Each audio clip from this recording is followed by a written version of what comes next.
राजेंद्र कुमार गोंधळे सरांना. नमस्कार सर्वांना. आदरणीय घेवारे सर, आदरणीय सुंबे सर, आदरणीय GL शिंदे सर, आदरणीय विजय सरगर सर आणि आजचे मार्गदर्शक आदरणीय शांताराम मालुंजकर सर, त्याचबरोबर आज या आंतरजालावर उपस्थित असणाऱ्या सर्व मान्यवरांना सर्वात पहिल्यांदा नमस्कार, शुभ सकाळ. आज आपले मार्गदर्शक आहेत शांताराम बाबूराव मालुंजकर. एक अतिशय सुंदर असा पाठ ते घेऊन आपल्या समोर आलेले आहेत. ज्या पाठाची ओळख आपल्याला आपल्या बालवयापासून, विद्यार्थी दशेपासून आहे. झोपडीत येण्याचं आवाहन करणारी राष्ट्रसंतांची ही कविता माणसाला भक्ती आणि अध्यात्माचा नवा आदर्श घालून देते. आणि आज मालुंजकर सरांच्या शब्दातून आपल्याला या कवितेचा आस्वाद घ्यायचा आहे. अहमदनगर जिल्ह्यातील अकोले तालुक्यातील रुंभोडी हे मालुंजकर सरांचं गाव. Shantaram Baburao Malunjkar sir MA BEd आहेत आणि अकोले तालुक्यातच जी शाळा 100% आदिवासी भागामध्ये आहे अशी न्यू इंग्लिश स्कूल सांगवी या ठिकाणी हिंदी आणि मराठी या दोन्ही विषयांचं सर आपण अध्यापन करीत आहात. विशेष उल्लेखनीय गोष्ट अशी की आपण तसे आम्ही आधीपासून समजत आहोत की आपण अतिशय शांत स्वभावाचे, संयमी असं आपल्या चेहऱ्यावरून तरी दिसतं. पण आपल्या अंगी लपलेला एक ह्याच्यापेक्षा अगदी विरोधाभास दर्शवणारा असा एक गुण, आणि तो म्हणजे नेतृत्व गुण आहे. याचं प्रत्यंतर 1993 मध्ये विनाअनुदानित शाळा अनुदानावर आणण्यासाठी जो संघर्षमय लढा झाला त्यामध्ये आलं, कारण त्याचं नेतृत्व आपण सर केलेलं होतं. आम्हा सगळ्यांना माहिती आहे की आपणाला गायनाचा छंद आहे. गायन हा आपला स्वभाव गुण आहे. म्हणून भक्तिगीतं, भावगीतं, अभंग, गवळणी, शाहिरी, फटके अशा अनेक काव्य प्रकारांचं गायन, गीत प्रकारांचं गायन आपण आजपर्यंत केलेलं आहे आणि करीत आहात. पुस्तक वाचनाचा देखील छंद आहे. गायन हा केवळ छंद म्हणून तुम्ही जोपासलेला नाही, तर शास्त्रीय दृष्ट्या त्याचा अभ्यास केलेला आहे. सन 2012 मध्ये म्हणजे आज पूर्वी 8 वर्षे तुम्ही संगीतातली उपांत्य विशारद पदवी देखील प्राप्त केलेली आहे. ती म्हणजे आपण जसं BA, BCom, BSc म्हणतो ना, महाविद्यालयाची पदवी आहे, ती पदवी आपण प्राप्त केलेली आहे. तिच्या स्वतःच्या गावात विस्ताराचं काम केलेलं आहे. इंग्लिश मीडियम स्कूलची स्थापना आपण 2007 मध्ये केलेली आहे. आणि आपल्याला संगीताचा छंद आहे, त्या अनुषंगानं संगीत अकॅडमीची देखील स्थापना केलेली आहे. अभिनव ग्रामीण शिक्षण संस्थेची स्थापना 2006 मध्ये आपण केलेली आहे. याचबरोबर मराठी विषयाचे शिक्षक या नात्यानं बांधिलकी जाणून आपण शमशेरपूर या ठिकाणी 1994 मध्ये रवींद्रनाथ टागोर वाचनालय स्थापन केलेलं आहे. तालुका आणि जिल्हा स्तरावर अनेक प्रशिक्षणांमधून आपण तज्ञ मार्गदर्शक म्हणून भूमिका पार पाडलेली आहे आणि पार पाडित आहात. या सगळ्या गोष्टींवरून आपण शिक्षक म्हणून आपल्याला व्यासंग आहे अभ्यासाचा, आणि त्याचबरोबर संगीताचा व्यासंग आहे. संगीत हे माणसाच्या जीवनामध्ये एक भक्तिभाव किंवा भावना घेऊन येतं. संगीतामध्ये ही शक्ती असते की मनुष्य भावनाशील बनवण्याची, आणि म्हणून आपण तितकेच भावुक आहात हे आपल्या चेहऱ्यावरून तरी आम्हा सगळ्यांना दिसतं. आपल्या ह्या कामाबरोबरच त्याची पोचपावती मिळणार हे निश्चित आहे, आणि म्हणून अनेक संस्थांकडून आपल्याला अनेक विविध प्रकारचे पुरस्कार प्राप्त झालेले आहेत. सर समर्थ प्रतिष्ठान पारनेर यांचा आदर्श शिक्षक पुरस्कार आपल्याला प्राप्त झालेला आहे. त्या पुरस्कारानं आपल्याला सन्मानित करण्यात आलेला आहे. कला संस्कृती पुणे यांच्या मार्फत उपक्रमशील शिक्षक पुरस्काराने देखील आपल्याला सन्मानित करण्यात आलेला आहे. त्याच बरोबर जखणगाव येथील आरोग्य सेवा संघ यांचे मार्फत गुणवंत शिक्षक पुरस्कार, आदर्श शिक्षक पुरस्कार, उपक्रमशील शिक्षक पुरस्कार, गुणवंत शिक्षक पुरस्कार ही जी विशेषणं आहेत, या विशेषणातून आपल्या व्यक्तिमत्वाचा आम्हा सर्वांना परिचय होतो आहे. Maharashtra association of NGO AIDS जाणीव जागृती प्रबंधास आपल्याला पुरस्कार लाभलेला आहे. मानव समाज विकास केंद्र औरंगाबाद यांच्याकडूनही आपल्याला उपक्रमशील कलाध्यापक पुरस्कार प्राप्त झालेला आहे. आणि महाराष्ट्र फाउंडेशन पुणे यांच्याकडून देखील आपल्याला उपक्रमशील शिक्षक पुरस्काराने सन्मानित करण्यात आलेला आहे. त्याशिवाय अनेक छोटी मोठी पारितोषिक पुरस्कार आपल्याला प्राप्त झालेले आहेत.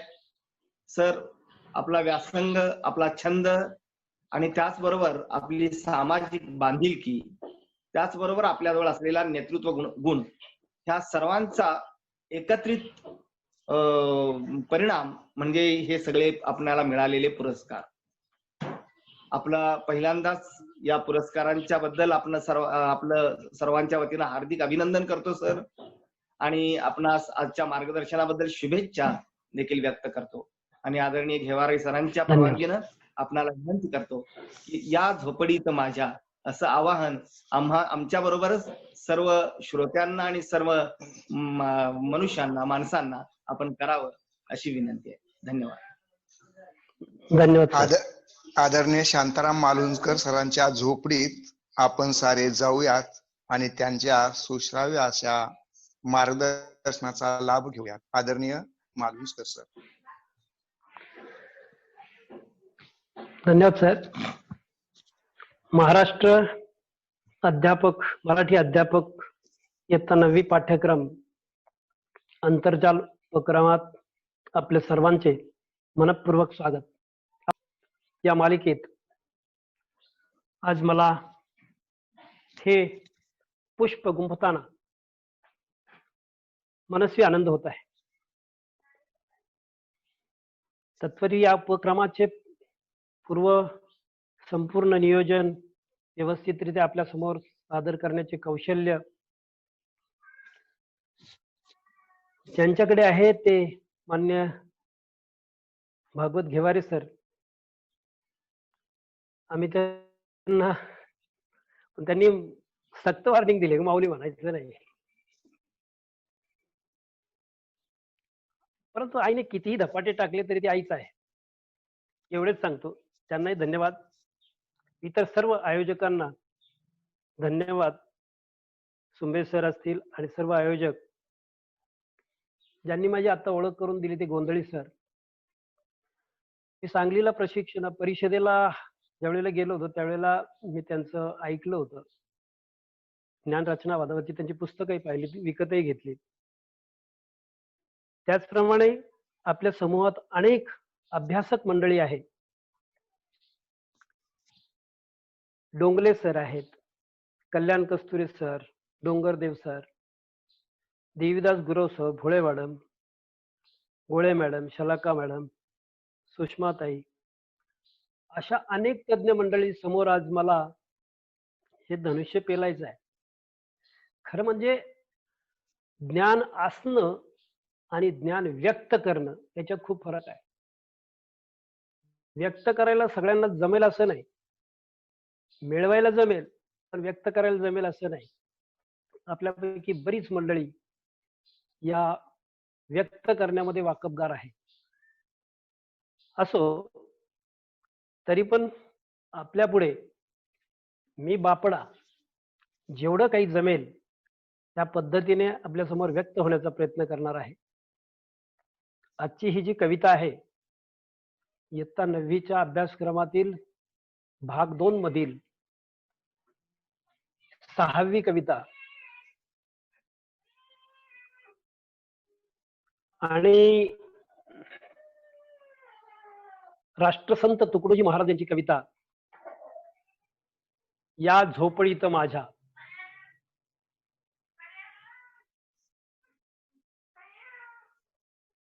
या कवितेचं वैशिष्ट्य म्हणजे गोंधळी सरांनी सांगितल्याप्रमाणे झोपडीत काय सुख आहे ते कवीने या ठिकाणी उलगडलेले आहे आणि सगळ्यांना झोपडीत यायला सांगितलेलं आहे. एक मिनिट सर, एवढं मांजर घेऊन जा तिकडे, आवाज येत येतो.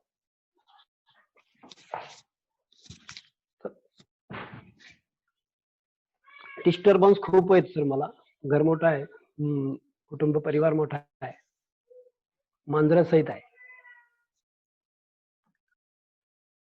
या ठिकाणी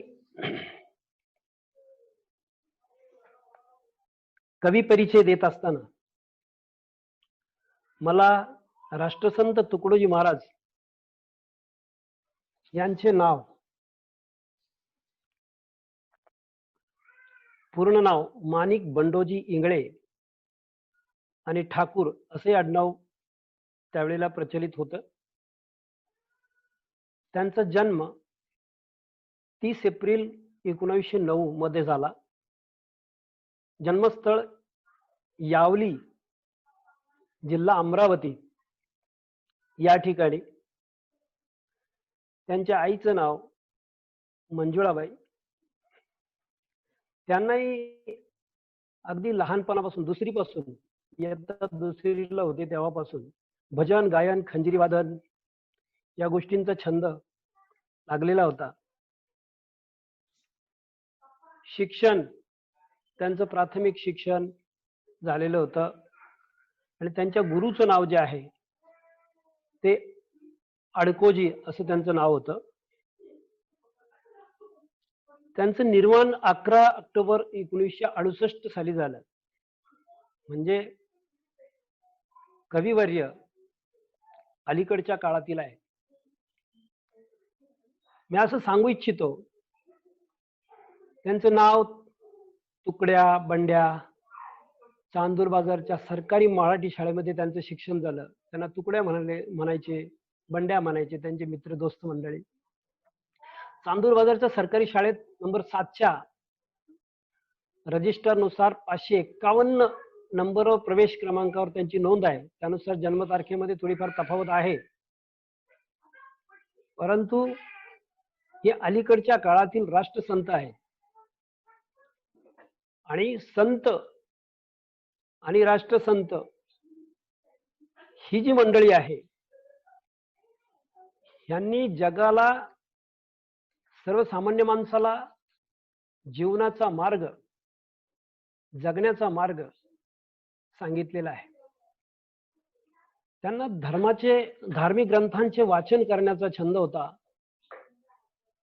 सातळी पोतळीकर महाराजांचा सहवास त्यांना लाभला.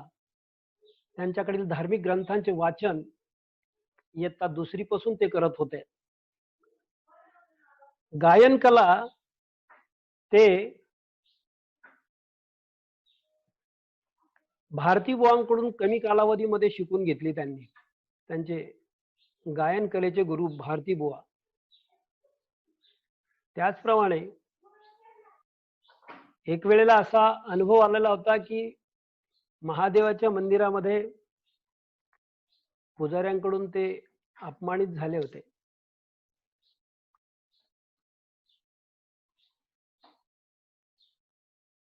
समर्थ सद्गुरू अडकोजी महाराज यांची भेट त्यांची 1921 साली, ज्यावेळेला अडकोजी महाराजांचा त्यांची समाधी आहे 1921 साली ते समाधीस्थ झाले. आणि त्यानंतर त्यांना जो गुरु विरह झाला, त्यांना खूप दुःख झालं, खूप वाईट वाटलं की आपले गुरु निवर्तले, आपले गुरु गेले. त्यानंतर त्यांनी आपल्या शिक्षणासाठी आईला दिलेलं जे वचन होतं ते पूर्ण करण्यासाठी घराकडे पुन्हा ओढ लागली आणि घराकडे गेले. प्राथमिक शिक्षण पूर्ण केलं आणि अशा स्थितीत परमेश्वराबाबतची, ईश्वराबाबतची जाज्वल्य अशा प्रकारची भक्ती असल्यामुळे पंढरपूरच्या दिशेने ज्या वेळेला ते जात होते त्यावेळेला पंढरपूरचा त्यांनी विना तिकीट प्रवास केला होता. हा एक अनुभव आहे. परंतु जाज्वल्य भक्ती, परमेश्वर त्यांना ओढून घेत होते. त्यांची आईबद्दलची भक्ती, आई वडिलांबद्दलची भक्ती देखील तशीच होती. जसं पुंडलिकाचा आदर्श आपल्याला सांगता येईल की भक्त पुंडलिक रोज दर्शनाला जायचे पहाटे उठून विठ्ठलाच्या मंदिरामध्ये आणि रोज पहाटेच यथायोग्य पूजन करून यायचे. आणि एकदा काय झालं की त्यांची आई आजारी पडली. आई खूप तापाने फणफणत होती. प्रचंड आजारी असल्यामुळे त्या आईची सेवा करणे हेच त्यांच्या दृष्टीने ईश्वर भक्ती होती. म्हणून आईची सेवा करण्यासाठी तो स्वतः पुंडलिक ज्याप्रमाणे घरीच थांबले, पण विठ्ठल मूर्ती स्वरूपात म्हणजे प्रत्यक्ष स्वरूपात तिथे आले आणि पुंडलिकाला हाक मारली. तरी पण पुंडलिकाचं आईच्या सेवेकडचं लक्ष अजिबातही हटलं नाही. त्यांनी ती वीट मागे फेकली आणि त्याच्यावर विठ्ठल मूर्ती रूपाने उभे राहिले, अशी कथा आहे. राष्ट्रसंत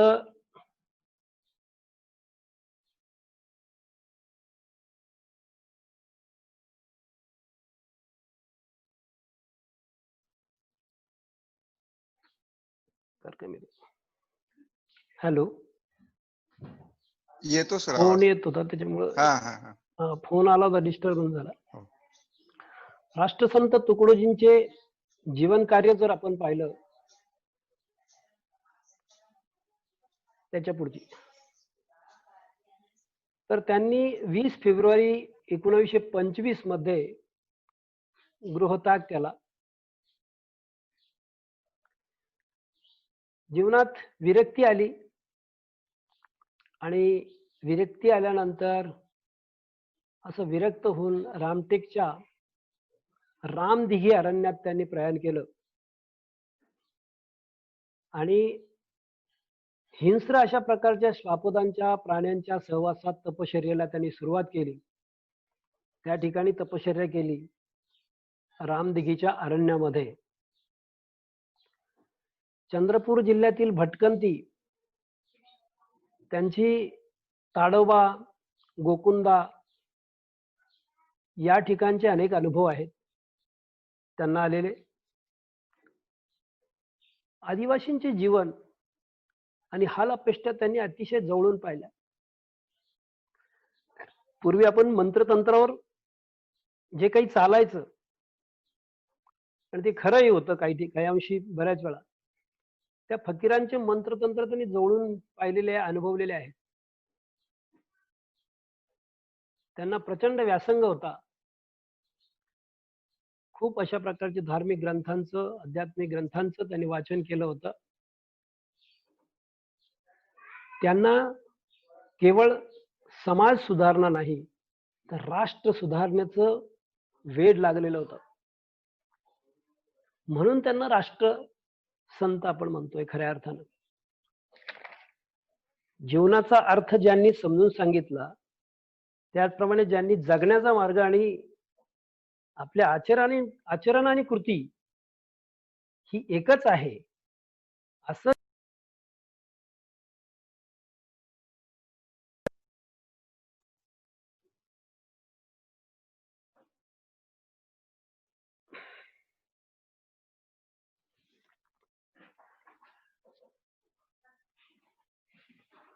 ज्यांचा बोलण्यात आणि कृतीत फरक नाही, संत त्यांना म्हणायचं. आणि राष्ट्रसंतांमध्ये आणि संतांमध्ये थोडस वेगळेपण जे जाणवतं ते असं की राष्ट्रसंतांचे कार्य राष्ट्रोद्धारासाठी असतंय.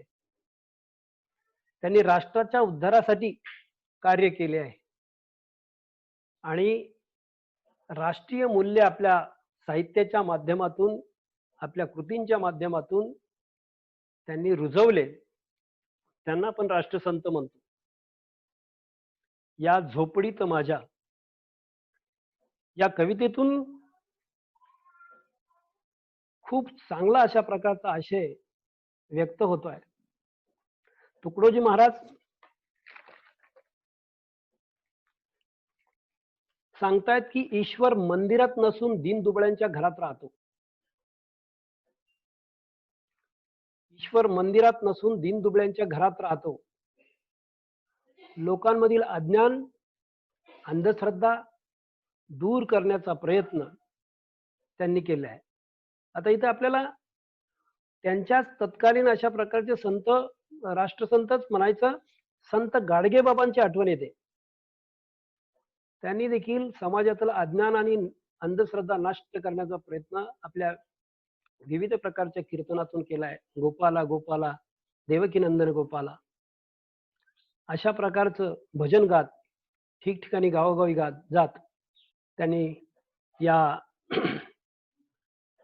कीर्तनांच्या माध्यमातून अज्ञान नाहीसं करण्याचं आणि ज्ञानाची निर्मिती करण्याचं काम केलं आहे. त्यांनी शिक्षणाचं महत्व सांगितलं. त्याचप्रमाणे राष्ट्रसंत तुकडोजी महाराजांनी देखील शिक्षणाचं महत्व सांगितलं. या ठिकाणी तुम्हाला स्क्रीनवर राष्ट्रसंत गाडगे बाबा आणि राष्ट्रसंत तुकडोजी महाराज यांची स्क्रीन, यांचं चित्र दिसत आहे. अतिशय साम्य या दोघांच्या विचारामध्ये आहे. दोघांनी शिक्षणाचं महत्व सांगितलं, दोघांनी अज्ञान दूर करण्याचा प्रयत्न केला आणि दोघांनी अंधश्रद्धेवर हल्ला केलेला आहे. आणि तुकडोजी महाराजांनी स्वतःचा उद्धार करायला सांगितलेला आहे की तुम्ही स्वतःचा उद्धार करा. त्याचप्रमाणे गाडगे महाराजांनी देखील सांगितले, मंदिराच्या निर्मितीपेक्षा शिक्षणाची मंदिरे उभी करा, असं गाडगे महाराजांनी सांगितलं. त्यांनी शाळेला मंदिर मानलंय आणि शाळेच्या मंदिरामध्ये आपण पुजारी आहोत शिक्षक म्हणून, आणि विद्यार्थी आपलं दैवत आहे, असं गाडगे महाराजांनी सांगितलेलं आहे. त्याचप्रमाणे राष्ट्रसंत तुकडोजी महाराजांनी देखील प्रार्थना करतात. ते आपण 10वीच्या पुस्तकात पाहिले, सर्व विश्वची सुखी व्हावे. ही धर्माची दृष्टी नेटकी, ती आणावी सर्व जीवलोकी तरीच लाभ. त्यांनी सांगितले की गाव हेच मंदिर आहे व मानव देवमूर्ती सुंदर ज्ञान विज्ञानाची कास धरावी, असं त्यांनी म्हटलेलं आहे. तुकडोजी महाराजांनी महात्मा गांधींची भेट 5 मार्च 1935 मध्ये पुण्यधाम सेवाग्राम या ठिकाणी झाली. तुकडोजी महाराजांनी त्या ठिकाणी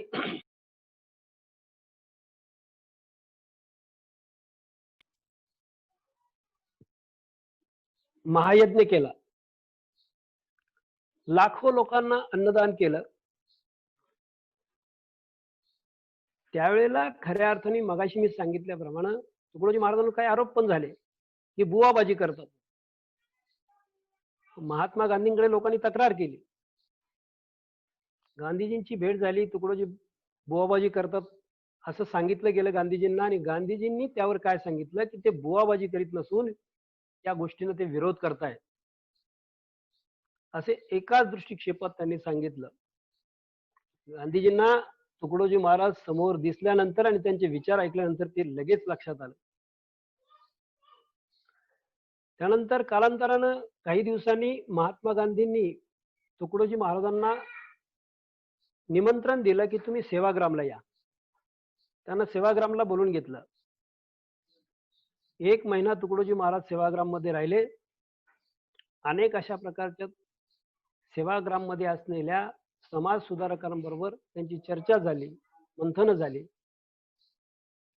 अशा प्रकारची चर्चा मंथनातून त्यांना समाज सुधारणेचा देखील प्रचंड अशा प्रकारचं वेड लागलं आणि समाजाच्या सुधारणेसाठी ते आपल्या प्रवचनातून, आपल्या कीर्तनातून, आपल्या भाषणातून खूप अशा प्रकारचं मार्गदर्शन समाजाला करत होते. संत तुकडोजी महाराजांची आणि बाबासाहेबांची देखील भेट झालेली आहे. राष्ट्रसंत तुकडोजी महाराज आणि विश्वरत्न डॉक्टर बाबासाहेब आंबेडकर यांची भेट झालेली आहे. त्यांचं एक स्क्रीनवर चित्र दिसतंय तुम्हाला बघा. नकळत झालेली भेट आहे. भारतीय स्वातंत्र्य संग्रामातील त्यांचं कार्य जर पाहिलं तर 1930 मध्ये गौडवनामध्ये सत्याग्रह शिबिरामध्ये झूठी गुलामशाही क्या डर बात है हे भजन गायलं. झूठी गुलामशाही क्या डर है बात है हे भजन 1942 मध्ये स्वातंत्र्य संग्रामामध्ये अब काहे को धूम मचाते हो हे क्रांतिकारी भजन त्यांनी गायलं. चिमूरच्या लढ्यामध्ये त्यांचं खंजिरी भजन फार प्रसिद्ध होतं. खंजिरीवरचं भजन चिमूरच्या लढ्यामध्ये खंजिरी भजन आणि व्याख्यानाने आबालवृद्ध अगदी त्यांच्या त्या भजनाने उत्स्फूर्ततेने पेटून उठले. स्वातंत्र्य लढ्यासाठीची आणि स्वातंत्र्यासाठीची जी चळवळ आहे त्याच्यामध्ये खूप मोठं योगदान या राष्ट्रसंतांचं आहे. 1936 मध्ये पंडित नेहरू, वल्लभभाई पटेल, मौलाना आझाद, डॉक्टर राजेंद्र प्रसाद यांच्याशी त्यांचा परिचय झाला जवळून. त्यांचं रचनात्मक अशा प्रकारचं सामाजिक कार्य पण आहे. सन 1943 ते 47 या काळामध्ये खालील काही कार्यक्रम त्यांनी राबवले, ते स्क्रीनवर आपल्याला शेअर केलेले आहे. उद्योग मंदिर उभारून धर्म शिक्षणासोबत सूतकताई, पिंजाई, धुलाई, रंगाई अशा प्रकारचे काम सुरू करणे. तेल पाणी प्रशिक्षण, त्याच्यानंतर घोंगडी बनवणे यासारखे उद्योग त्यांनी सुरू केले. म्हणजे गांधीजींच्या विचारांचा प्रभाव देखील त्यांच्यावर होताच की स्वदेशी स्वतः निर्माण करायचे. साक्षरता मोहीम सुरू केली. सुदृढ अशा प्रकारची युवा पिढी निपजण्यासाठी व्यायामशाळा बनवली. जाती धर्मातील दरी नष्ट करण्यासाठी मंदिर सर्वांसाठी खुली असावीत. मंदिर यही हमारा, सबके लिए खुला है, मंदिर यही हमारा. महाराष्ट्रभर फिरून हा संदेश त्यांनी दिला आहे. रामटेक मंदिर, राम मंदिर, नागपूरचे जोगेश्वर मंदिर, त्याच्यानंतर हे सगळे मंदिर त्यांनी सर्वसामान्यांसाठी, हरिजनांसाठी देखील खुले करून दिली. ही धडपड सातत्याने ते करत होते. 52 मंदिरे 1 महिन्यात त्यांनी खुली केली. त्यावेळेचा कर्मठ समाज सर्वसामान्यांना, हरिजनांना त्या मंदिरात प्रवेश करू देत नव्हता. परंतु त्यांनी 52 मंदिरे एकाच महिन्यात खुली केली. राष्ट्र उभारणीसाठी युवा शक्तीचा उपयोग व्हायला पाहिजे म्हणून आखाडा संघटन समिती त्यांनी स्थापन केली आणि त्यातून त्यांनी हे कार्य सुरू केलं. राष्ट्रसंत तुकडोजी महाराजांच्या कार्याच्या बाबतीत अंधश्रद्धा निर्मूलन मी तुम्हाला सांगितलंच आहे. अंधश्रद्धेवर त्यांनी खूप आगपाखड केलेली आहे. ज्याप्रमाणे गाडगे बाबांनी केली त्याचप्रमाणे त्यांनी केलेली आहे. त्यांनी आरोग्याचं शिक्षण दिलंय. मूळतः स्वभावातच त्यांच्या विनोदी स्वभाव होता. नकला निर्माण करणे आणि त्यातून जागृती करणे, खोचकपणे चिमटे काढणे, त्यांच्या बोली भाषेतच खूप विनोद शैली होती आणि त्यातून देखील समाजाला शिकवण मिळत होती. नवकला निर्माण करणे, नवीन अशा प्रकारच्या कला निर्माण करणे आणि त्यातून जागृती करणे. शिक्षण हे महत्वाचं आहे आणि ते प्रत्येकाला मिळालं पाहिजे. शिक्षणाबाबतची जागृती त्यांनी आपल्या काव्यातून दिलेली आहे. त्यांनी साक्षरता मोहीम हे कार्य हाती घेऊन सर्वजण साक्षर व्हावे अशा प्रकारची मोहीम त्यांनी काढली आणि त्याही काळात हुंडाबंदीची मोहीम सुरू झालेली असली तरी अजूनही आपण पाहतो समाजामध्ये खऱ्या अर्थानं हुंडाबंदी झाली का, हा मोठा प्रश्न आहे. पण तरी त्या काळात त्यांच्या निदर्शनास आलेलं जे काय आहे ते हुंडाबंदी मोहीम त्यांनी त्यावेळेला सुरू करून या प्रथेवर बऱ्यापैकी झोड उठवली. त्याच्यानंतर अनेकांचे संसार उद्ध्वस्त करणारी जे दारू आहे त्या दारूबंदीवर त्यांनी प्रकाश टाकला आणि त्याचंही सर्व स्तरावर जिथं जिथं जाऊन त्यांना या दारूबंदीच्या विषयी प्रचार प्रसार करता येईल तो केला. 1945 मध्ये नागपूरला 107 आखाड्यांना त्यांनी एकत्र आणलं होतं. सगळे साधू संत, सगळे आखाडे, 107 आखाडे एकत्र आलेले होते आणि मोठं संमेलन त्या ठिकाणी भरलेलं होतं. त्याचप्रमाणे 1954 मध्ये नागपूरला भारत सेवक समाज कार्यक्रम त्यांनी ऐनवेळी हाती घेतला आणि त्या कार्यक्रमातून प्रबोधन त्यांनी केलेलं आहे. खऱ्या अर्थाने अंधश्रद्धा निर्मूलन आणि जातीभेदाच्या निर्मूलनासाठी त्यांनी भजनांचा उपयोग केला, कीर्तनांचा वापर केला. आत्मसंयमाने त्यांनी ग्रामगीता या काव्यातून आपले विचार मांडलेले आहेत. त्यांनी मराठी, हिंदी भाषांमध्ये काव्य रचना केलेली आहे. तुकडोजी महाराजांचे आपण साहित्य जर पाहिलं, थोडंसं मोठं स्क्रीन तर भजने 1160 आहेत, अभंग 2109 आहेत, श्लोक 376 आहेत, पोवाडे 10 पोवाडे लिहिले त्यांनी, ओव्या 5149 आहेत, मंगलाष्टके त्यांची जर पाहिली तर 16 मंगलाष्टके आणि प्रवचने, प्रसिद्ध प्रवचने 34 त्यांची लिखित स्वरूपात आहेत. हिंदी साहित्यामध्ये देखील हिंदी भजनं खूप आहेत त्यांचे आणि खूप खऱ्या अर्थानं जागृती निर्माण करणारी आणि देशाला देशभक्ती निर्माण करणारी ही भजनं आहेत.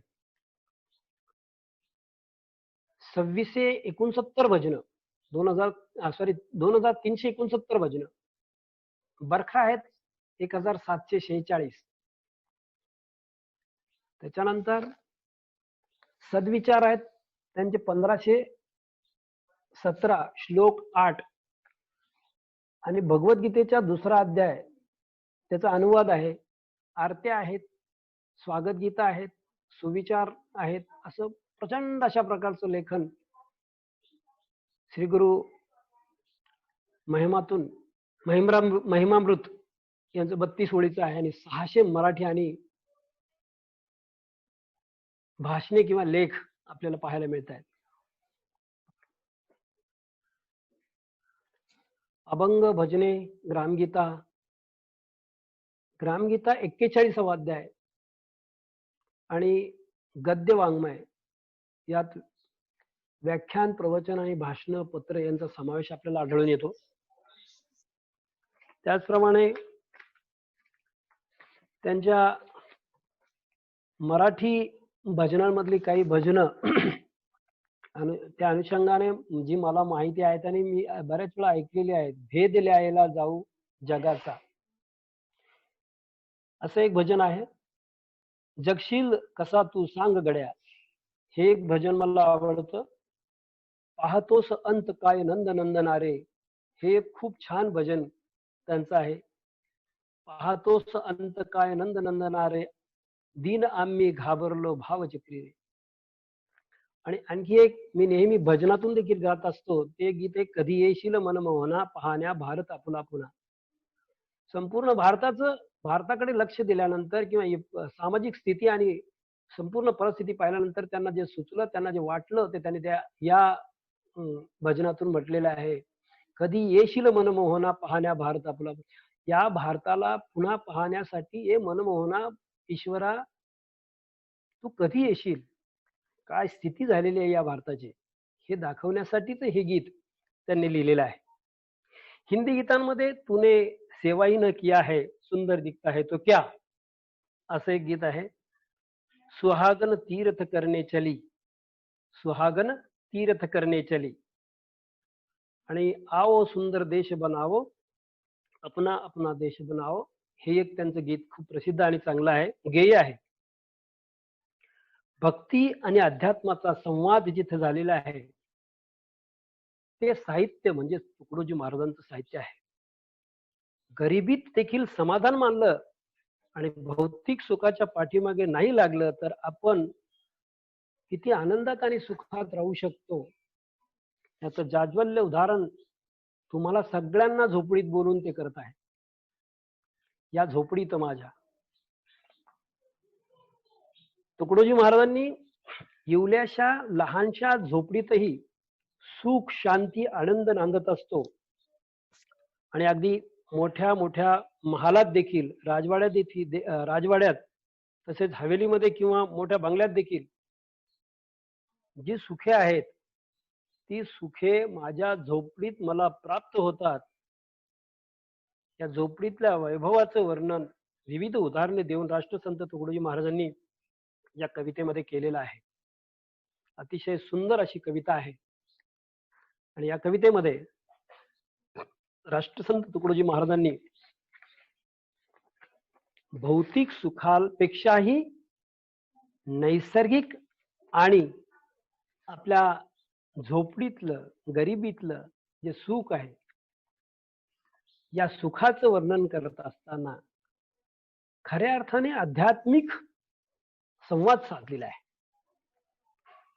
आता ही कविता मी तुम्हाला म्हणून दाखवणार आहे.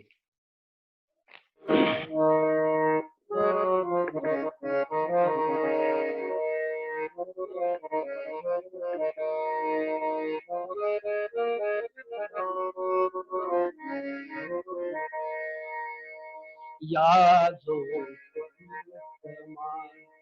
राजा सजी महाली ओखे कधी मिळाली ती सर्व प्राप्त झाली या झोपडीत माझ्या या झोपडीत माझ्या.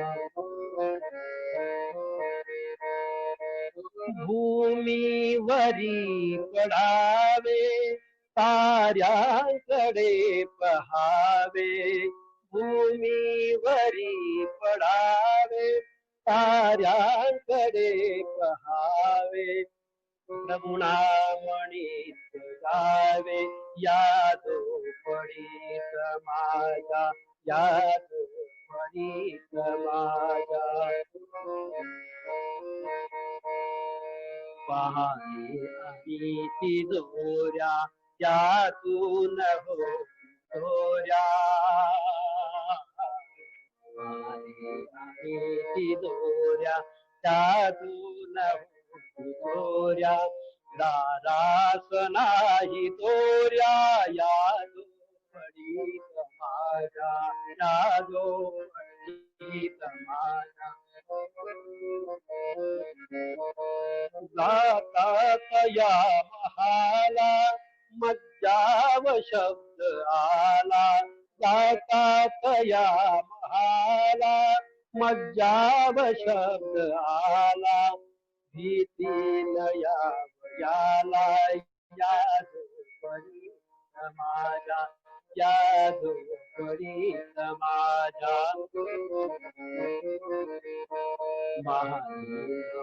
बिछाने कंदील शामदाने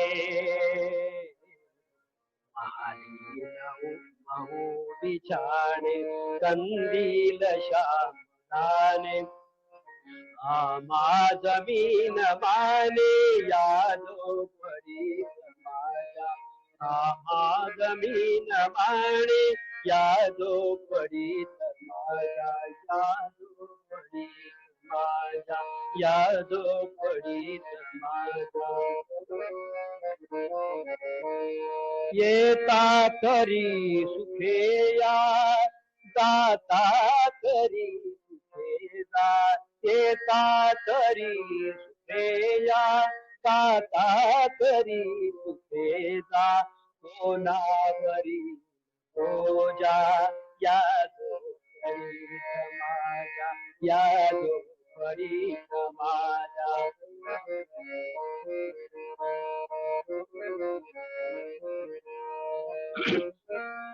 पाहुनी सौख्य माते,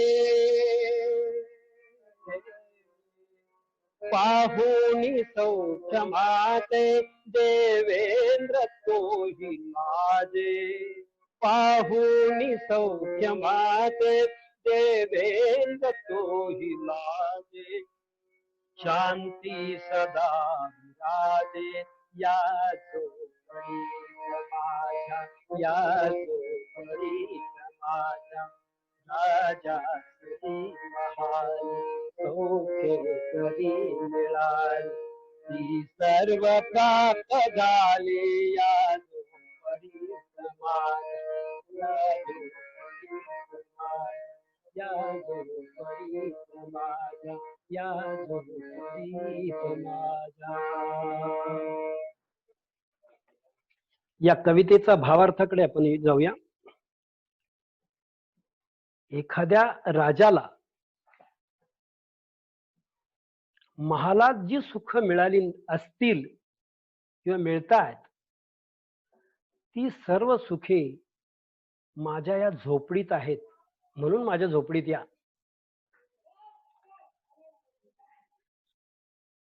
कवी राष्ट्रसंत तुकडोजी महाराज अंगणातल्या जमिनीवर आरामात अशा प्रकारे निजण्याचे आणि रात्री आकाशाकडे, चांदण्याकडे, ताऱ्यांकडे पाहण्याचे सुख मला या झोपडीत कसे मिळते ते सांगतात. खऱ्या अर्थानं मनुष्याला जगण्यासाठी काय लागतं? मोठा बंगला, मोठ्या गाड्या, मोठं संपत्ती ह्याची काही गरज आहे का? या ठिकाणी आध्यात्मिक सूत्रानं बांधून ठेवलेलं आहे राष्ट्रसंतांनी की भौतिक सुखाच्या पाठीमागे जाऊ नका, या झोपडीत या.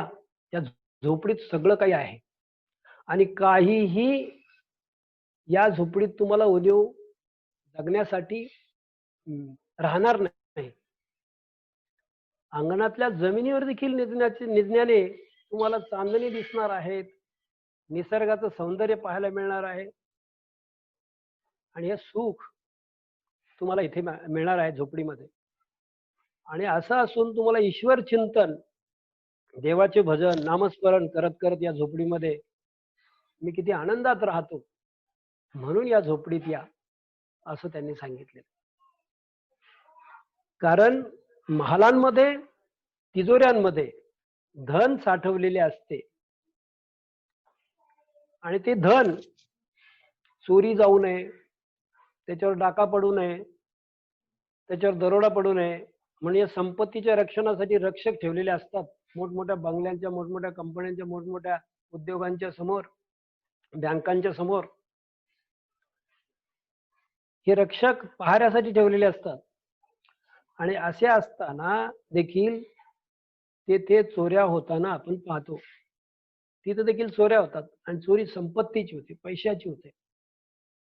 इथे थोडस मी वेगळेपण असं सांगतो. आपण वर्तमानपत्रात वाचतो बँक दरोडा, श्रीमंताच्या घरावर दरोडा, अशा बातम्या नेहमीच वाचतो आपण आणि ऐकतोय. तिथे रक्षक असतात, हवालदाराला ठेवलेलं असतं, रखवालदाराला ठेवलेलं असतं, परंतु त्यांनाही झोडमार करून ती रक्कम चोरी नेते, संपत्ती चोरली जाते. मात्र या झोपडीमध्ये नेण्यासारखं काय आहे? या झोपडीमध्ये जर संपत्ती नामस्मरणाची आहे, प्रभुचिंतनाची आहे, तर ही संपत्ती नेल्याने चोर देखील ती चोरी सोडून आत्मसंयमी होईल आणि खऱ्या अर्थानं तो माणूस बनल. असं नामस्मरणाची संपत्ती या झोपडीत आहे, चिंतनाची संपत्ती आहे. म्हणून या झोपडीला कवाडांना, दरवाजांना दोऱ्या नाहीत, म्हणजे कुठल्याही प्रकारची कडी कुलूप नाही, कवाडे नाहीत. ही सगळी कवाडं उघडी आहेत.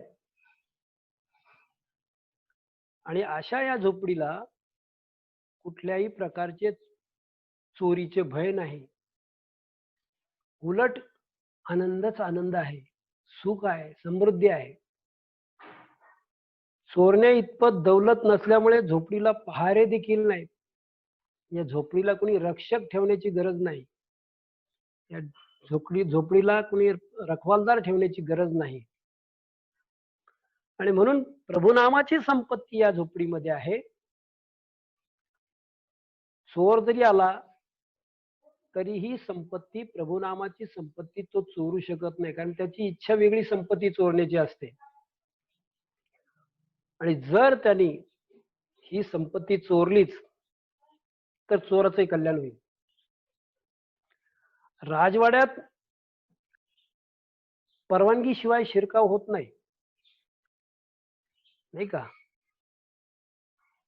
कारण तिथे पहारे, तिजोऱ्या आहेत, पहारे आहेत बसवलेले,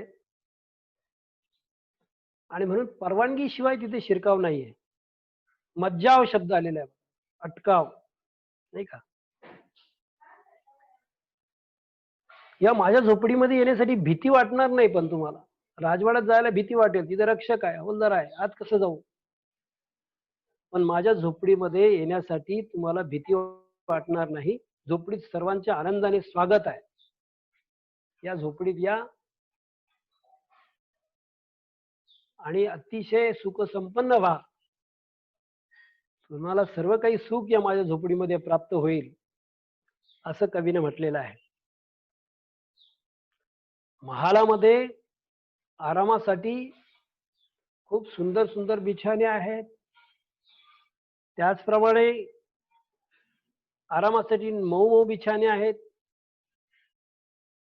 आणि कंदील शामदाने असा एक उल्लेख केलेला आहे. कंदील काचेचे दिवे. पूर्वी अतिशय समृद्ध अशा प्रकारच्या मोठ्या लोकांच्या बंगल्यांवर ही काचेचे दिवे दिसतात, हवेलीवर दिसतात आपल्याला, अतिशय सुंदर दिसतं ते हे बंगल्यावर आहे. काचेची दिव्यांची झुंबर आहे, रोषणाई दिसते आपल्याला. या झोपडीत जमिनीवर अंग टाकले तर किंवा जमिनीवर बसलं तर खऱ्या अर्थाने त्या बिछाण्यावर, मऊ बिछाण्यावर किंवा त्या कंदील शामदानांच्या सजावटींमध्ये जे सुख मिळतं ते माझ्या झोपडीतल्या जमिनीवर बसून देखील तो सन्मान, ते सुख तुम्हाला मिळेल, तो सन्मान तुम्हाला मिळेल. म्हणून तुम्ही या झोपडीमध्ये या झोपडीत माझ्या झोपडीमध्ये पुढे तुकडोजी महाराज म्हणतात, कोणीही प्रेमाने या आणि प्रेमाने जा. येता तरी सुखे या, जाता तरी सुखे जा. कुणी या, अतिशय प्रेमाने या आणि प्रेमाने जा. कुणालाही माझ्या झोपडीत बंधन नाही, कुणालाही अटकाव नाही, कुणाला मज्जाव नाही, व कुणालाही मनात दडपण येणार नाही, कोणावर बोजा नाही, म्हणजे दडपण नाही. या माझ्या झोपडीमध्ये तुम्हाला आनंदच आनंद मिळेल. झोपडीत राहण्याचे माझे जे सुख आहे, पुढे कवी म्हणतायत की पाहुनी सौख्य माते देवेंद्र तोही लाजे, शांती सदा विराजे या झोपडीत माझ्या.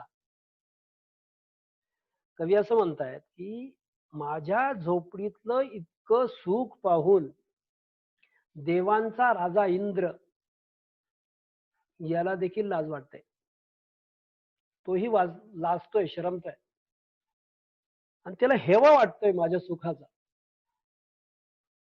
माझ्या झोपडीत राहण्याचे माझे सुख पाहून इंद्रदेव देखील मनात लाजत आहे. इंद्रदेवाला देखील माझ्या या सुखाचा हेवा वाटतो. अशी सुख आणि शांती माझ्या झोपडीत असते, वसते आहे. म्हणून खरा ईश्वर इथेच आहे असं तुकडोजी महाराज म्हणतायत. म्हणून ते आवाहन करतात प्रत्येक ओळीमध्ये की या झोपडीत माझ्या. पहारे नाहीत, तिजोऱ्या नाहीत, बंगले गाडे, भौतिक सुख नाही, पण आनंदच आनंद आहे माझ्या झोपडीमध्ये, सुख समृद्धी आहे माझ्या झोपडीमध्ये. म्हणून त्यांनी या कवितेतून झोपडीत येण्याचं आवाहन केलेलं आहे. अतिशय सुंदर अशा प्रकारची ही कविता या ठिकाणी तिचा भावार्थ आपल्या समोर मी आशयानुसार काही मुद्द्यांमध्ये आपण दोन गोष्टीमधला फरक लिहू शकतो, विद्यार्थ्यांना सांगू शकतो की झोपडीतील सुखे आणि महालातील सुखे या दोन्हींचा फरक आपण विद्यार्थ्यांना लिहायला सांगू शकतो.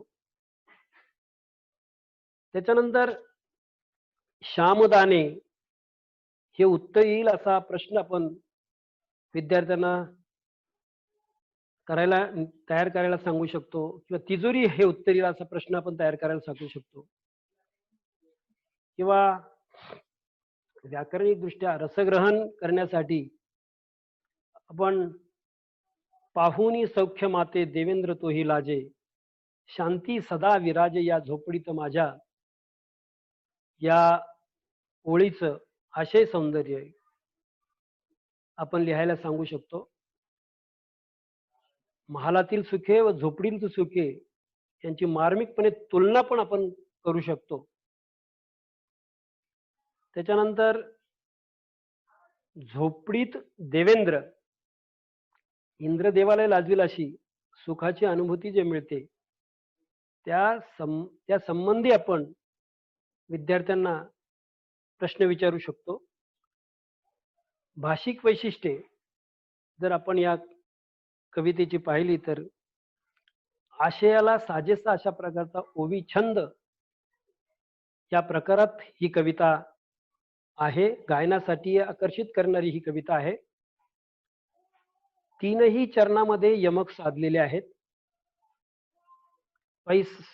पैसा दौलत संपत्ती हे चोरीला उत्तेजन देणारे साधनं आहेत.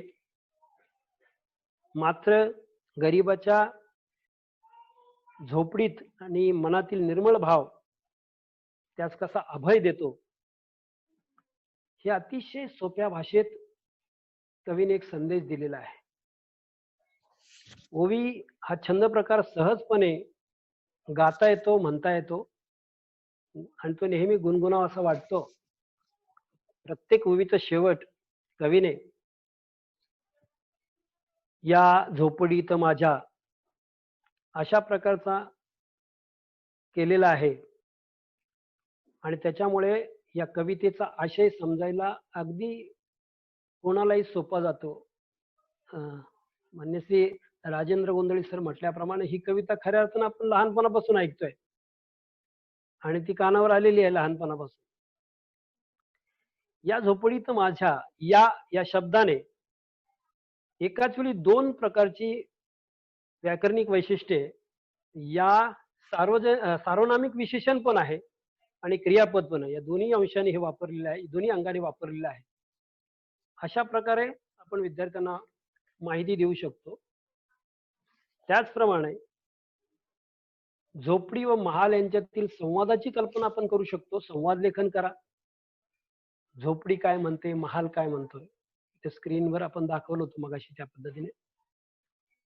या पद्धतीची देखील आपण कल्पना करू शकतो. व्याकरण घटकावर आधारित आपण कृती देऊ शकतो. अलंकारातील काही उदाहरणं उपमेय उपमानासारखी. त्यानंतर म्हणी म्हणजे काय, म्हण म्हणजे काय, म्हण म्हणजे अनुभवाचा अर्क सौंदर्यपूर्ण नादमय वाक्यात सांगणे गुंफलेले वचन असते, त्याला आपण म्हण म्हणतो. या काव्यातील जे शब्द आहेत ते आपल्याला विस्तारानं खूप मोठा अर्थ देऊन जात आहेत. त्याविषयी विद्यार्थ्यांशी आपण चर्चा करू शकतो. त्याचप्रमाणे तुकडोजी महाराज यांच्याविषयी आणि अनेक संतांच्या विषयी आपण माहिती देऊ शकतो. मला आणखी एक गोष्ट इथे नमूद करावीशी वाटते की विद्यार्थ्यांना ज्यावेळेला हा प्रश्न आपण याच्यावरचे प्रश्न विचारतो त्यावेळेला बऱ्याच वेळा विद्यार्थी तुकाराम महाराज आणि तुकडोजी महाराज याच्यामध्ये गल्लत करतात. ही गोष्ट प्रामुख्याने आपण विद्यार्थ्यांना समजून सांगितली पाहिजे आणि केवळ संत श्रेष्ठ संत तुकारामच नव्हे तर सर्व संतांची माहिती आपण विद्यार्थ्यांना दिली तर विद्यार्थ्यांना संतांमधला भेद, संतांमधलं महत्व आणि संतांचे विचार कळतील. म्हणून ती देणं गरजेचं आहे. आणि जिथे खऱ्या अर्थानं ज्ञान संपते तिथं अध्यात्म सुरू होतं असं म्हणतात. म्हणजे विज्ञानाने जिथे जे सिद्ध केलं नाही तिथे ते अध्यात्म येतं असं म्हणतायत. मग ह्या गोष्टींचा देखील विद्यार्थ्यांपर्यंत नाही, परंतु विद्यार्थ्यांना ह्या गोष्टी कळतील की नाही माहित नाही, परंतु विद्यार्थ्यांना या संतांच्या सगळ्या वचनांचा किंवा संतांमधल्या प्रत्येक संताचा परिचय करून देणं गरजेचं आहे. तर विद्यार्थ्यांमध्ये तुकडोजी आणि तुकाराम महाराज याच्यातला भेद समजेल. कारण मी उत्तर पाहिलेली आहेत उत्तर पत्रिकेमध्ये. तुकडोजी महाराजांऐवजी तुकाराम महाराजांचं कधी उत्तर आलेलं आहे. त्यामुळं हे देखील पाहणं गरजेचं आहे. अतिशय सुंदर अशी कविता आहे. यापुढे जर आणखी कुणाला काही मांडायचं असेल तर आपण मांडू शकतो. विद्यार्थ्यांना खूप प्रश्न देण्यासारखे आहे. विरुद्धार्थी शब्द लिहा, महाल, नित्य, शांती याच्याविषयी. त्याच्यानंतर मऊ, टणक, महाल, झोपडी, नित्य, अनित्य, शांती, अशांती. त्याच्यानंतर एक वचन अनेक वचनाचे पण शब्द देता येतील. गटात न बसणारा शब्द देता येईल. असे अनेक केलं. फक्त मी आपल्या पुढं राष्ट्रसंत तुकडोजी महाराज यांची जी ग्रामगीता आहे या ग्रामगीता मी आपल्या पुढे दाखवत आहे. 41 अध्यायाची ही नितांत सुंदर अशी ग्रामगीता आपण सर्वांनी संग्रही ठेवावी अशी आहे. नक्की संग्रही ठेवावी सर. त्यानंतर या झोपडीत माझ्या आपण विश्लेषण करत असताना एक फक्त फरक कल्याण कस्तुरे सरांनी आपल्या निदर्शनास आणून दिलेला आहे. या झोपडीत माझ्या, तर या झोपडीत बोलावलेलं नाही तर या हे दर्शक सर्वनाम म्हणून या ठिकाणी आलेलं आहे. एवढंच. मी सुरुवातीला चंद्रकांत गायकवाड सर यांना विनंती करतो की आपण आभार व्यक्त करावे. त्यानंतर रवींद्रदादा डोंगरदेव आणि समाधान शिकेतोर सर, आपलं भाग्य आहे सर की आपल्या या पाठाच्या आस्वादासाठी मराठी अभ्यास गट सदस्य असणारे रवींद्रदादा डोंगरदेव सर आणि समाधान शिकेतोर सर हे दोघेही हजर आहेत.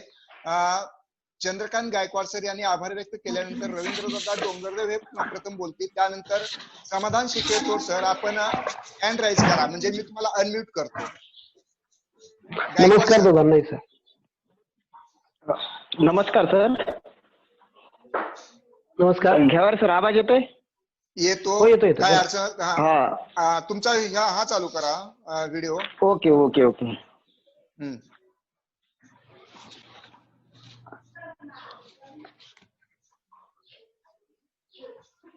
आभार व्यक्त करा.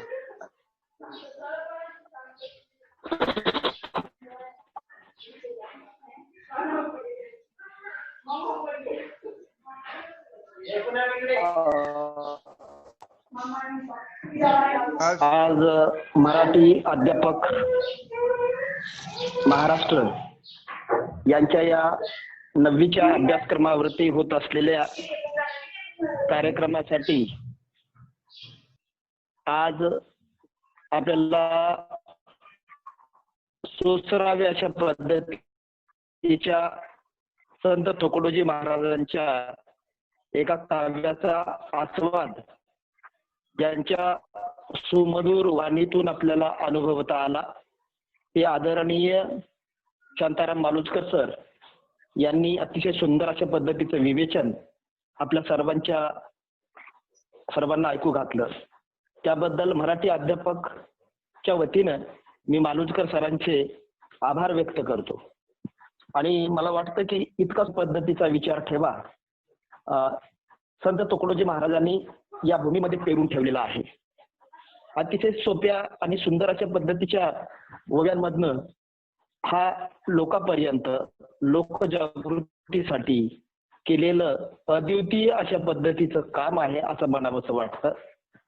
मला त्यांच्या एका ओवीची या ठिकाणी आठवण होते रात्री मी आणि कस्तुरे सरांच्या पीपीटी वरती ग्रामगीतेमध्ये या 2 ओळी भेटल्या. त्या अशा आहेत: गावगावाची जागवा, भेदाची जागवा, भेदभाव हा समूळ मिटवा, उजळा ग्रामोन्नतीच्या दिवा, उजळा ग्रामोन्नतीचा दिवा, तुकड्या म्हणे. अशा पद्धतीचा सुंदर विचार, एकोप्याचा, एकनिष्ठतेचा मालुसकर सरांनी आपल्या ओघवत्या शैलीमध्ये आपल्या समोर ठेवला. त्याबद्दल मी सरांचे आभार व्यक्त करतो. गेवारे सरांनी मला संधी उपलब्ध करून दिली आभार मानण्याची, त्याबद्दल सरांचेही आभार व्यक्त करतो आणि थांबतो. धन्यवाद सर. गायकवाड सर, कृपा करून माझे कुणीही आभार व्यक्त करू नका. मी नम्रपणे सांगतो, आपल्या सर्वांचा हा कार्यक्रम आहे. मी नंतर आदरणीय डोंगरदेव सर, रवींद्र दादा डोंगरदेव सर. नमस्कार. इकडे सरांनी आता जे म्हटलं होतं की रामटेकच्या रामदेगी जंगलात महाराजांनी तपश्चर्या केली. रामदेगी हे चिमूर तालुक्यात आणि चंद्रपूर जिल्ह्यात आहे. रामटेक हा नागपूरचा जिल्हा. एवढी एक दुरुस्ती. आणि एक उच्चार त्यांचा चुकला होता, तो त्यांनी चिमोडा की काय केला माहिती नाही, पण ते गोंदोडा आहे. गोंदोडा येथील गुंफेत त्यांनी केलं होतं. आणि रामदेगी जंगलात मी आता मागील फेब्रुवारीत गेलो होतो. सायंकाळी 5:30ची वेळ होती. इतके वर्ष लोटले आहे त्यांच्या तपश्चर्याला. नाही आता 5:30ला जर आमच्या गाडीला वाघ आडवा जातो तर तेव्हाच्या काळी ते निबिड आणि किती घनदाट अरण्य असेल याची आपण कल्पना केली पाहिजे. आणि तुम्ही जी चर्चा चालवली आहे की या झोपडीत माझ्या, म्हणजे ह्या झोपडीत म्हणायचं आहे, तर ते वेलकम या अर्थाने घेतलं तर हरकत नाही. याचं कारण असं की महाराजांची इतर जी भजनं आहे, आओ सभी मिलके यही ध्यान धरेंगे, सबका भला करो यही आवाज करेंगे, किंवा सबके लिए खुला है मंदिर यह हमारा. आपण काही ठिकाणी अशी गमतीची पाठी पाहिली आहे. आलात आनंद, बसलात अत्यानंद, गेलात परमानंद. ही उपहासात्मक पाठी अलीकडच्या काळात लोकांनी स्वागतासाठी लावली आहे. पण महाराज जे म्हणतात, येता तरी सुखे या, जाता तरी सुखे जा, कोणावरीन बोजा या झोपडीत माझ्या, त्या अर्थानं महाराजांनी सर्वांना स्वागतात्मक या देखील म्हटलं असावं, असा अर्थ जर घेतला तर तो जास्त व्यापक होऊ शकतो. 2 आडनावं सरांनी सांगितली, ठाकूर आणि इंगळे, पण ब्रह्मभट्ट हे नाव देखील त्यांचं होतं. आणि यावली शहीद या गावचा त्यांचा जन्म असल्यानं त्यांना येवले किंवा यावले हेही म्हणायचं. अशी 4 आडनावं त्यांच्या त्या काळात होती. पुढे पुढे ते राष्ट्रसंत तुकडे झाल्यावर ही नावं मागे पडली. धन्यवाद. समाधान शिकेतोड सर, मी तुम्हाला अनम्यूट साठी परवानगी दिलाय. अनम्यूट व्हा आणि आपले मत व्यक्त करा सर.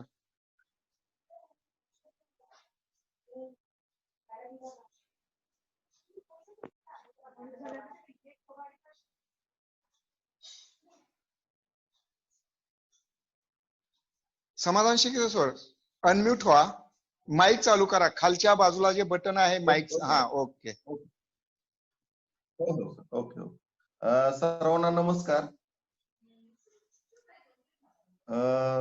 मराठी अध्यापक समूह यांच्या वतीनं दररोज एका पाठाचं, 10वीच्या एका पाठाचं सादरीकरण महाराष्ट्र राज्यातील तज्ञ शिक्षक मंडळी या ठिकाणी करत आहेत. याचं संयोजन आमचे मित्र श्री घेवारे सर अत्यंत उत्तम पद्धतीनं करत आहेत. यामुळं महाराष्ट्रातील जे सर्व मराठी विषयाचे अध्यापक आहेत त्यांना निश्चितच या दररोज एका पाठाच्या सादरीकरणाचा फायदा होणार आहे. आणि कोरोनाच्या प्रादुर्भावामुळे गेल्या अनेक दिवसापासून शाळा बंद आहेत. मुलांच्या शिक्षणासाठी आणि मुलांना कृतीपत्रिकेची समज, कृतीपत्रिकेविषयी ज्या काही त्यामधील मुद्दे आहेत किंवा कृतीपत्रिकेमध्ये जास्तीत जास्त गुण कशा पद्धतीने मिळवता येतील, 10वीची जी भाषिक कौशल्य आहेत किंवा क्षमता आहेत त्या कशा प्राप्त करता येतील, या अनुषंगाने हा जो उपक्रम सुरू आहे झूमच्या माध्यमातून, दररोज एक तज्ञ शिक्षक, आज शांताराम सरांनी खूप छान पद्धतीनं कवितेचं विश्लेषण केलेलं आहे, तसंच त्याच पद्धतीनं दररोज एका पाठाचं कवितेचं विश्लेषण झूमच्या माध्यमातून दररोज, त्याबद्दल मी सर्वांचं अभिनंदन करतो. हा उपक्रम खूप छान आहे, असाच सातत्यानं चालू राहावा. घेवारे सरांचं पण मनापासून अभिनंदन. खूप छान पद्धतीनं ते संयोजन करत आहेत. आपण सगळे एकमेकांकडून समृद्ध होत आहोत.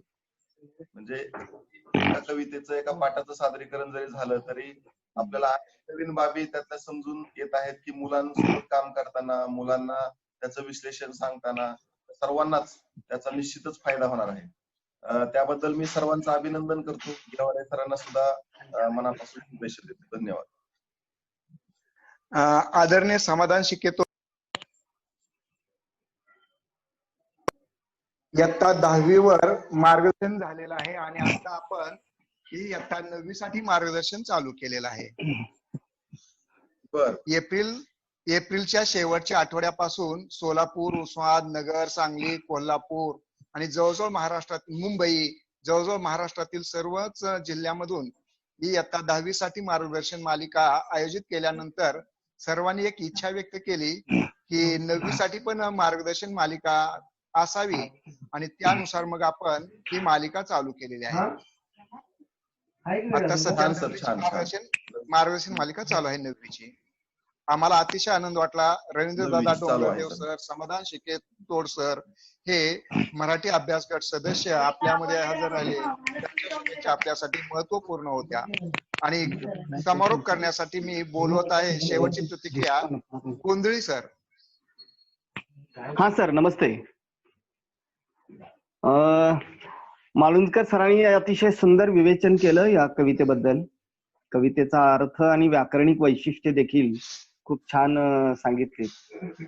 तर अर्थातच ही कविता हे राष्ट्रसंत तुकडोजी महाराज हे प्रबोधनवादी होते आणि त्यामुळं अर्थातच त्यांची भाषा ही समाजाला लगेच समजणारी सुगम अशी भाषा अशी त्यांची आहे.